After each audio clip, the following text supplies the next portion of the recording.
Welcome gamers, this is RetroVGN, and today I'm going to spotlight PlayStation Underground. We had a lot of things on this disc. A lot of things on many demo discs for PlayStation 1. Let's go check out some of the content, guys.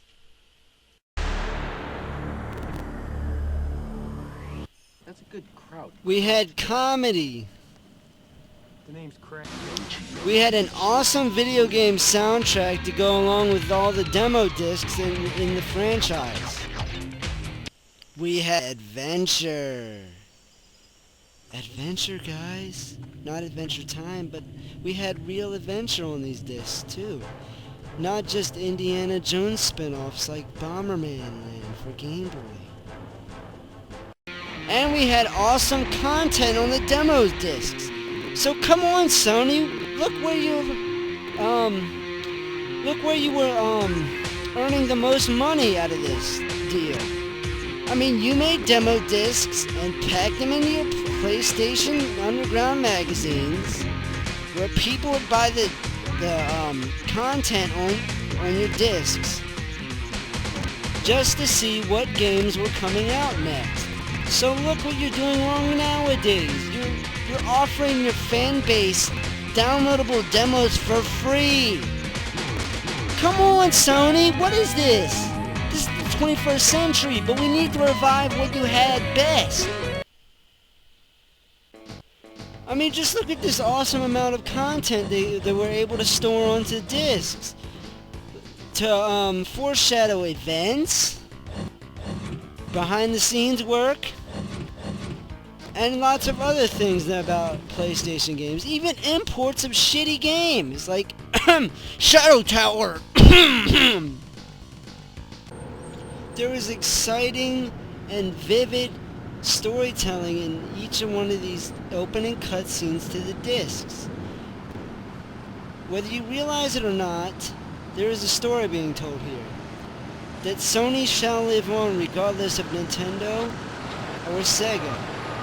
Sony will reign champion, and all that oppose will be crushed in the wake of gaming. We also had themed demo discs for winter and stuff like that.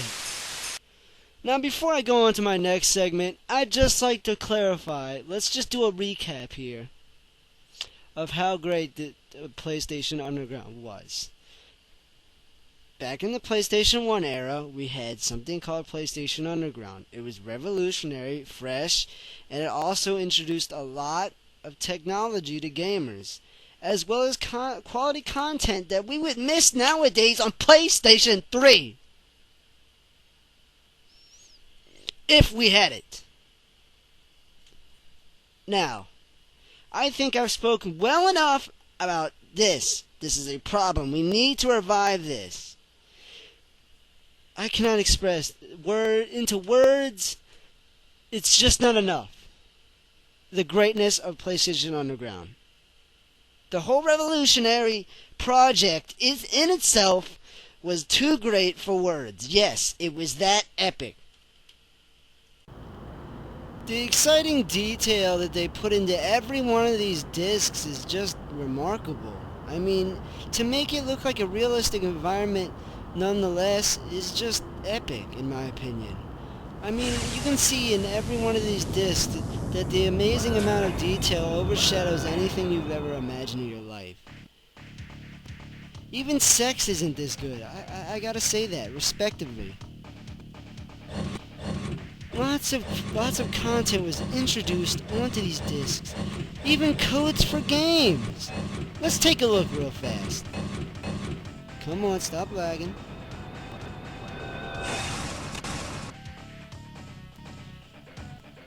Oh, and by the way, I own all of these discs that I'm showing you right now.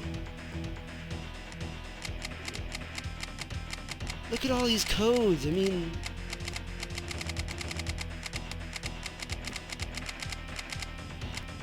even Contra. And we don't need Konami codes anymore.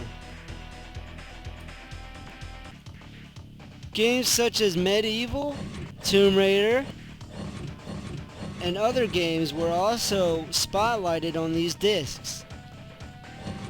Download Station is a special segment in all the PSU discs that gives you downloadable codes that you can put on your memory card just for games. Who else did that for you? Who else does that for you nowadays? Nobody.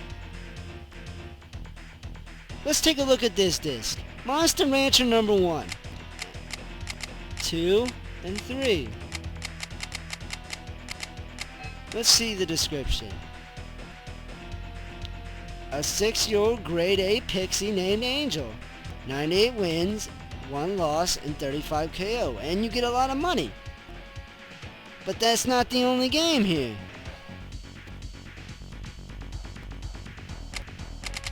Also Speed Racer. So take into mind when you buy games from now on.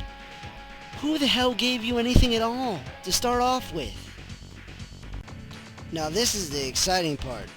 Sony Computer Entertainment, otherwise known as PlayStation Underground, did an exciting segment on most discs for PS1. Most of their demo discs on PlayStation Underground had this content in it. Project Wormhole. A special project where you were able to submit your ideas to PlayStation Underground and see how they make a game. Now, then-a-days. I mean, in the PS1 era.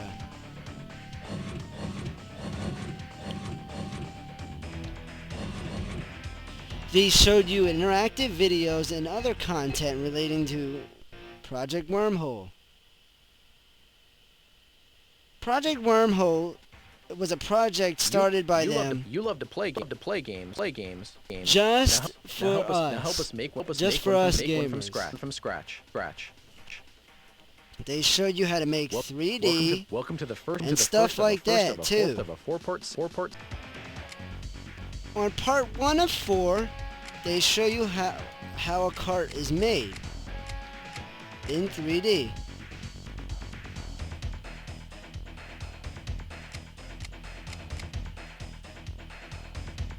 You can kind of see how 3D was made up.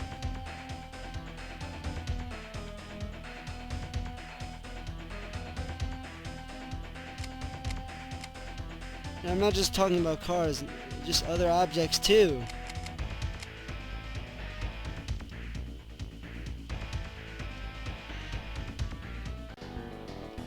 On Project Wormhole Part 3 of Project Wormhole, how a game we is are made. going to show you This some issue we're going to work on intricate game stuff physics right here. and obstacles. Please listen. Now that we have a tunnel to fly down, things will start to get interesting.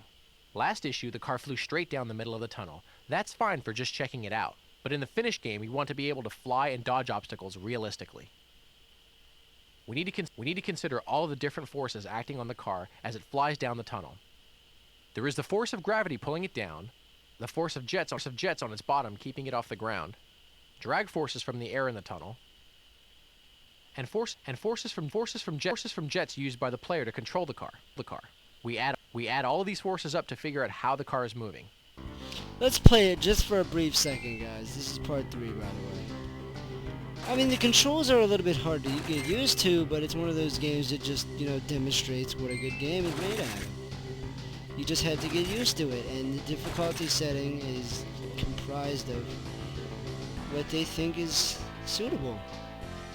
And I can't say anything else, disregarding my last statement about this, because that's all a game should be, guys. Just hard enough for gamers to get used to over time and get good at. The Net Eurose competition was held in Japan from PlayStation Entertainment. The Net Eurose competition was all about making an independent game better than anybody else. If you made a great independent game, the prize was money and a special edition black PlayStation console. From this clip, I'll let you see a little bit about what If comprised you were going of this. to design a video game from the ground up, what would it be like? With PlayStation's Net Eurosy development system, you could find out. Net Eurosy lets you create games on a PC, then play them on a PlayStation. Hear that, It's folks? helping development talent emerge You need a worldwide. talent for this. Nowadays, developers don't In Japan, even a Net act like Eurosy they have competition any brought out 50 talent. entries, and a panel of 5 judges were blown away by their quality and originality. The grand prize, a Sony Vaio notebook computer, went to an entry called Little Wing. In the game, you get a Little paper Wing. airplane from a professor This is who teaches you how surprisingly to a good adjust game it that and I've master actually throwing played on techniques. Then you square off against a series of opponents. They even included most of the games as playables on the discs. Well, this disc, really. Little Wing is a playable demo. Asobo Rakugaki and Hover Racing. All good independent games. This disc has the most demos and videos that I've seen on all of the ones I possess. I've played a lot of them, and also would like to note that during the PlayStation Underground era, Pizza Hut even made demo discs. That's right, Pizza Hut. That encouraged a lot of people to buy pizzas and get the disc because of that. I mean, that's just enough to say that PlayStation was the shit. They need to learn their marketing techniques, though. I would love to see more of this on PS3, rather than PlayStation Now, or whatever the hell it's called. Let's look at some of these demos. Rallycross 2, Crash Bandicoot 3 Warped, NFL Game Day 99, NHL Face-Off 99, Apocalypse, with Bruce Willis, Brave Fencer Musashi, Tomb Raider 3, Bomberman World, which was an excellent party game. I believe it's the best out of all the Bomberman party games. Siphon Filter, NFL Blitz, the hard-hitting, most graphic, awesome, splendiferous game of all time. A Bug's Life by Disney and Pixar, which was an excellent game, by the way, which also had canon references to movie and other things on these discs. So let's take into account where the hell we were at back in the day. If you didn't have a demo disc and you didn't have a PS1, where were you? You weren't thrown into the loop, let's just say that. You know why I know Pizza Hut had demo discs? You know why? Because I used to have one myself. It had Tomb Raider, and it also had Gex 3. So yeah. To close up this video, I would just like to say a brief message to Sony if they ever see this, which there is a little small possibility they will. And I quote, right here, from me. PlayStation Underground is where you made your most money. All this PS3 crap on the PSN, most of it doesn't cut it. Gamers expect more for their money. And you're giving them downloaded demos for free? Just so you can earn money for the real games? When you earn money for both, that would be better. Sony. I think we need to have a long chat. Just you and me. I'd make you change your ways for good. Well, I hope you enjoyed that. That was a refreshing look into one of Sony's shining achievements for the PlayStation 1 console. This is RVGN, or RetroVGN, telling you, game smart, and don't always buy what you see in stores. A lot of gamers are tricked out of their money that way. Look on the damn case. Look online on IGN and the Gamer Score and stuff like that to see what you're going to buy before you get it. And look for trailers on YouTube. This is RetroVGN saying, game smart.